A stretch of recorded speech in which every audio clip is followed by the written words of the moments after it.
2024 లేదా 25లో డిగ్రీ లేదా బీటెక్ చదివారా? సాఫ్ట్‌వేర్ జాబ్ కోసం ఎదురు చూస్తున్నారా? అయితే కోడ్ జ్ఞాన్ 100 డేస్ కోర్సులో చేరండి, జాబ్ సాధించండి. హలో శ్రావణ్ గారు. హలో నాగరాజ్ గారు. As a business coach me analysis చెప్పండి.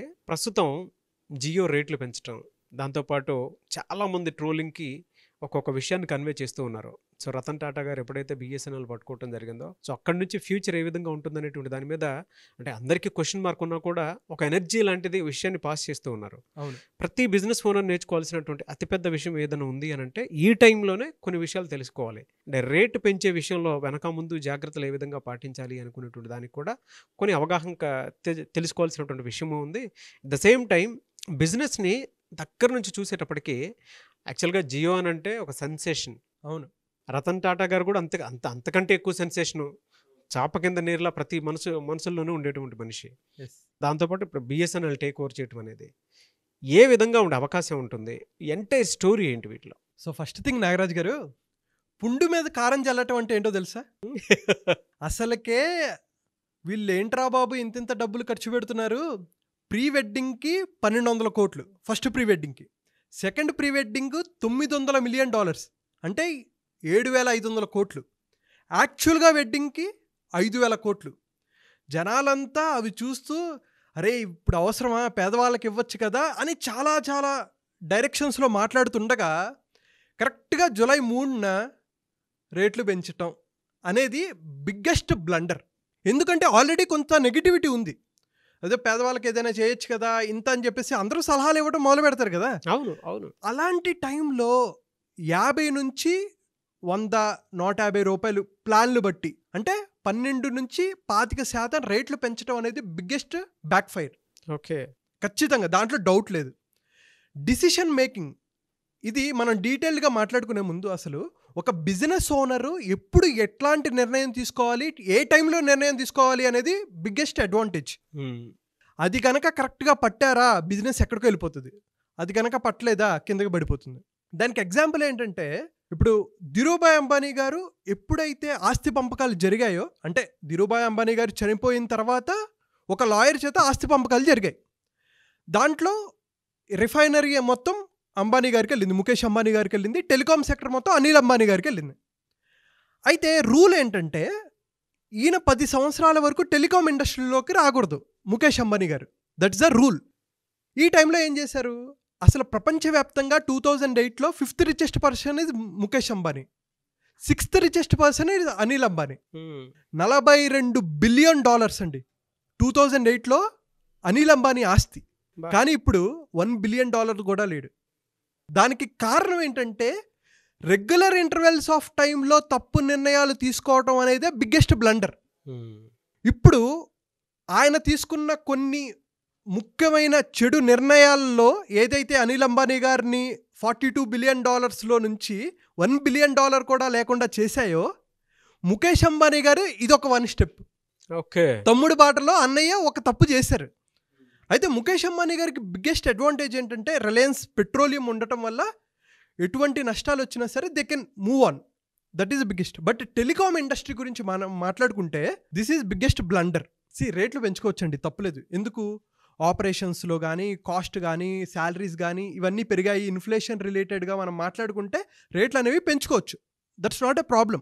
కానీ ఎప్పుడు పెంచారు వీళ్ళు? అద్భుతంగా వివాహం చేస్తున్న సమయంలో జనాలంతా ఏమన్నారంటే అరే నా డబ్బులారా వీడు తీసుకునేది, ఈ డబ్బులను తీసుకొని పెళ్లి చేస్తున్నారా అని చెప్పేసి ఎమోషనల్గా చాలా కోపానికి గురైపోయారు. ఇంకోటి అసలు అందులో కూడా బట్టల కాస్ట్లు ఎలా వచ్చాయంటే, అనంత్ అంబానీ వేసుకున్న డ్రెస్ ఉంది, ఇక్కడ ఒక ఏనుగు బొమ్మ ఉంది.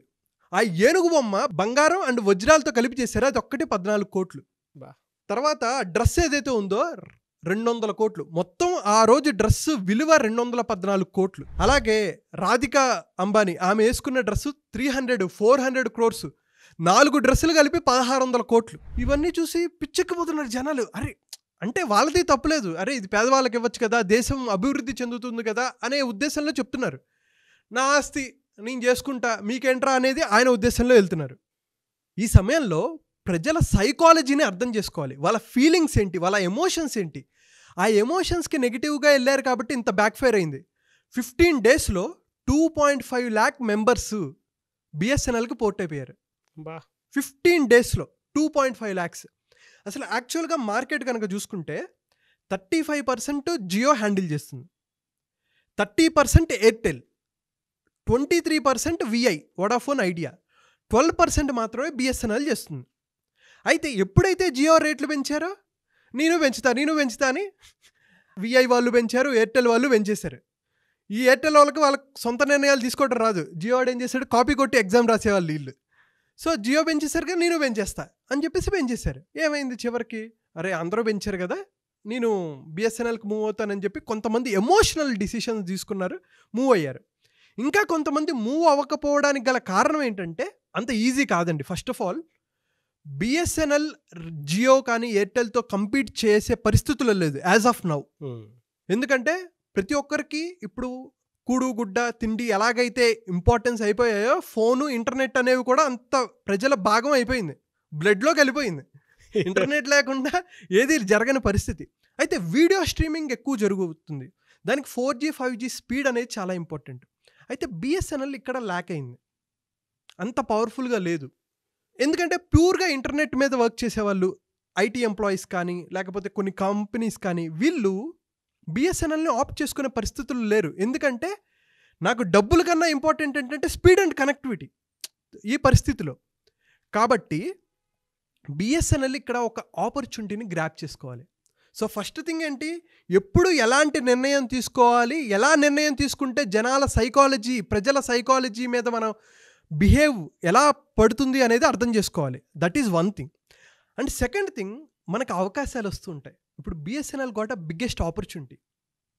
అసలు బిఎస్ఎన్ఎల్ పెట్టినప్పుడు 2001 నుంచి 2008 వరకు 46,000 కోట్ల ప్రాఫిట్ వచ్చింది. బా ఒక్క సంవత్సరంలో 10,000 కోట్లు ప్రాఫిట్ వచ్చింది. ఇది సెంట్రల్ గవర్నమెంట్ మొత్తం గవర్నమెంట్ది కాబట్టి ఈ రాజకీయ నాయకులు అందరూ ఈ కరప్టెడ్ వాళ్ళందరూ దాని మీద పడ్డారు. దాంట్లో ఫస్ట్ పడిన వ్యక్తి ఎవరంటే దయానిధి మారన్. ఏం చేశాడు, 330 ఇంటర్నెట్ స్పీడ్ మొత్తం తన ఇంటికి పెట్టుకొని తన సన్ టీవీ దానికన్నిటికీ పంపించుకున్నారు. అదొక పెద్ద బ్యాక్ ఫైర్ అయింది. తర్వాత ఏ రాజా అనే ఒక వ్యక్తి ఏం చేశాడు, 176,000 కోట్లు స్కామ్ జరిగింది, 2G స్కామ్. దీనివల్ల ఏమైపోయింది, ఇప్పుడు పరిస్థితి చూసుకుంటే 2023లో బిఎస్ఎన్ఎల్ 8,000 కోట్ల లాస్లో ఉంది. సో ఇలాంటి సమయంలో టాటా లాంటి ఒక విప్లవం, రతన్ టాటా గారు లాంటి ఒక వ్యక్తి 15,000 కోట్లు ఇన్వెస్ట్ చేస్తున్నారు అని, అండ్ దీన్ని ఇంకా ప్రాసెస్ని ముందుకు తీసుకెళ్ళడానికి టీసీఎస్ లాంటిది దిగింది అనేసరికి ప్రజలకు ఊరట. అండ్ ఇంకోటి ఏంటంటే మన దేశ అభివృద్ధికి కూడా ఇది ఉపయోగపడుతుంది అనేది ఒక ఎమోషనల్. సో ఇక్కడ ఎమోషనల్గా డిప్రవ్ అయిపోయారు. ఎందుకంటే నేను దీంట్లో వాడుకుంటే వీళ్ళు పర్సనల్గా వాడుకుంటారు డబ్బులు అనేది ఒకటి. అరే నేను బిఎస్ఎన్ఎల్లో చేయటం వల్ల ఒక కంట్రీ ఎకానమీ బెటర్ అవుతుంది, నాకు ఇష్టమైన వ్యక్తి రతన్ టాటా గారు లాంటి ఒక వ్యక్తి దీంట్లో ఇన్వెస్ట్ చేస్తున్నారు అనేది ఒకటి. ఇంకోటి ఏంటంటే బ్యాక్ ఫైర్, జియో ఎప్పుడైతే వచ్చిందో టాటా డొకోమోని తొక్కి పడేసింది. రతన్ టాటా గారు ఇన్వెస్ట్ చేయడానికి వన్ ఆఫ్ ద రీజన్ అది. ఓకే, టాటా డొకోమోని అసలు కనుమరుగు చేసింది ఎవరంటే జియో. ఎప్పుడైతే ఫ్రీ ఇంటర్నెట్ అనగానే జనాలందరూ జియోకి వెళ్ళిపోయారు. 47 కోట్ల మంది సబ్స్క్రైబర్స్ జియో, 38 కోట్లు ఎయిర్టెల్, 20 కోట్ల మంది బిఎస్ఎన్ఎల్. వాళ్ళందరూ ప్లాన్లో వచ్చారు, మనకి ఫ్రీ అంటే చాలు కదా, ఎగురుకుంటే వెళ్తాం. అలవాటు చేశాడు, మంచిగా ఫ్రీ ఇంటర్నెట్ అలవాటు చేశాడు. ప్రపంచంలో ఇంత ఫ్రీ ఇంత తక్కువ ధర ఇంటర్నెట్ ఎక్కడ ఇవ్వరు. ఈవెన్ దో ఇప్పుడు పెరిగిన రేట్లకు కూడా కంపేర్ చేసుకుంటే వేరే కంట్రీస్తో పోల్చుకుంటే Indian internet is very cheap comparatively చాలా కంట్రీస్తో పోల్చుకుంటే, ఈవెన్ దో డెవలప్డ్ కంట్రీస్తో పోల్చుకున్నా కూడా. సో ఇదంతా ఏంది, నేను ఒక స్టోరీ చెప్తా. 2016లో ఉన్నప్పుడు నేను ఇన్ఫోసిస్లో వర్క్ చేస్తున్నాను. 1 GB నెల మొత్తానికి. అయితే మాకు వేరే ఇంటర్నెట్ ప్రొవైడ్ చేసేవాళ్ళు కాదు. వెంటనే డేటా వచ్చేది 1 GB వస్తే 400 MB 500 MB ఒకే రోజు రాత్రి అవగొట్టేసేవాళ్ళం. మిగతాదంతా ఏదో జాగ్రత్తగా నెలంతా నెట్టుకుంటూ వెళ్ళేవాళ్ళం. ఆ టైంలో రిలీజ్ చేస్తే అసలు 13,000 మంది ఉంటారనమాట అక్కడ ఎంప్లాయీస్ ఇన్ఫోసిస్ మైసూర్ క్యాంపస్లో. లైన్లు. ఒరే బాబు ఇదేంట్రా నాయన ఇంత జనం ఉంది. ఇంకా బయట పరిస్థితి నేను అర్థం చేసుకోగలను. ఫ్రీగా జనాలకి అలవాటు చేసి మంచి సబ్స్క్రైబర్ బేస్ పెంచుకున్నారు జియో. రేట్లు పెంచడం యాక్చువల్గా పెద్ద విషయం కాదండి, చాలా తక్కువ. నెలకి 50 రూపాయలు, 100 రూపాయలు, 150 రూపాయలు ఒక రకంగా ఆలోచించుకుంటే. కానీ ఎప్పుడైతే ఈ అంబానీ పెళ్ళికి నా డబ్బులు యూటిలైజ్ చేసుకుంటున్నారు అనే సైకలాజికల్ డ్రైవ్ ఉంది చూసారా, that is the biggest backfire to Jio. Mukesh Ambani గారిని హేట్ చేస్తున్న వాళ్ళు కొంతమంది ఈ ఆపర్చునిటీని ప్రాపర్గా బిఎస్ఎన్ఎల్ యూటిలైజ్ చేసుకుంది. దీని కనుక మనం చేసుకుంటే పెద్దదవుతుంది. అండ్ ఇంకొక అడ్వాంటేజ్ ఏంటంటే న్యూరాలింక్. ఎలాన్ మస్క్ గారు కూడా ఈ ఇంటర్నెట్ని ఇవ్వడానికి, శాటిలైట్ ద్వారా ఇంటర్నెట్ ఇవ్వడానికి ఒక ఒప్పందం అనేది జరుగుతుంది అనేది డిస్కషన్ జరుగుతుంది. కొంతమంది ఏమో అయిపోయిందని, కొంతమంది ఇంకా క్లారిటీ లేదని చెప్పేసి డిస్కషన్స్ డిఫరెంట్గా జరుగుతున్నాయి. ఇంకా కనుక ఎలాన్ మస్క్ గారు, టాటా గారు దిగారంటే రచ్చ టెలికాం ఇండస్ట్రీ మొత్తం మామూలుగా ఉండదు, మిగతావన్నీ ఇంటికి వెళ్ళిపోవటమే. అయితే ఈ ప్రాసెస్ని పెట్టుకోవడానికి 1,20,000 టవర్స్ బిఎస్ఎన్ఎల్ వర్క్ చేస్తుంది. ఆల్రెడీ 9,000 టవర్స్ ఇన్స్టాలేషన్ అయిపోయింది. సో ఇప్పుడు బిఎస్ఎన్ఎల్ అంత పొటెన్షియల్ లేకపోయినా గోయింగ్ ఫార్వర్డ్ విత్ ఇన్ 1 ఇయర్లో జియో ఈ నిర్ణయానికి ఖచ్చితంగా మూల్యం చెల్లించుకోవాల్సిందే. ఈ బట్టలను ఇప్పుడు ఏదైతే ఖర్చు పెట్టారో ఖచ్చితంగా అమ్ముకోవాల్సిన పరిస్థితి అయితే ఖచ్చితంగా వస్తుంది. బట్ ఎంతవరకు అనేది చూడాల్సిందే. ఇంకా నాది నెట్వర్క్ బిఎస్ఎన్ఎల్ ఉంది. సూపర్ అండి, సూపర్. నేను ఇంకా మారలేదు, చూడాలి తర్వాత. బిఎస్ఎన్ఎల్ నేను స్టార్ట్ చేసినప్పటి నుంచి ఇప్పటి వరకు నా నైస్. ఫస్ట్ సిమ్మే అది, ఇప్పటికీ అదే కంటిన్యూ అవుతుంది. వండర్ఫుల్. అంటే బిఎస్ఎన్ఎల్ ప్రేమతోటి అలా ఉంచాను. సూపర్ అండి, సూపర్. అది పని చేసినా పని చేయకపోయినా ఎక్కడున్నా. కానీ ఒక టైంలో నేను బయటికి వెళ్ళాను అనమాట. ఎక్కడనంటే మేము టీం అందరం కలిసి ఒక అడవి ప్రాంతం లాంటి దాంట్లోకి వెళ్ళడం జరిగింది. మామూలుగా కొంచెం దూరం వెళ్తే పల్లెటూరులో బాగా వస్తుంది బిఎస్ఎన్ఎల్. ఆ ఏరియాలో ఏ నెట్వర్క్ పనిచేయలేదు. అవును. ఒక్క బిఎస్ఎన్ఎల్ నా సిమ్ను వాడి ఆ 5 days బతికాం మేము. సూపర్. ఆ టైంలో మాత్రం బాగా ఉపయోగపడింది. ఇంకా నాకు అక్కడ నుంచి గ్రాటిట్యూడ్ పెరిగింది. ఆ టైంలో నా మొబైల్ ఒక్కటే డిపెండ్ అయ్యి ఉంది. 12 మంది బయటికి వెళ్ళాము. 12 మందికి ఆ రోజుకి ఆ 5 daysకి అదే ఉపయోగపడింది మాకు. సో ఇక్కడ కీ లెర్నింగ్స్కి మనం చూసుకుంటే జియో, బిఎస్ఎన్ఎల్ ఇవన్నీ పక్కన పెట్టేస్తే ఏ బిజినెస్ ఓనర్ ఎప్పుడు నిర్ణయాలు తీసుకోవాలి అనేది బిగ్గెస్ట్ అడ్వాంటేజ్ అండి. కరెక్ట్గా తీసుకోగలిగారు. ఎప్పుడు పెట్టాలి, ఎప్పుడు పెట్టకూడదు అనేటువంటి దానికి యాహూ పడిపోవడానికి కూడా కారణం ఎప్పుడు ఏం కొనాలి, ఎప్పుడు ఏం కొనకూడదో దానికి తెలియలేదు.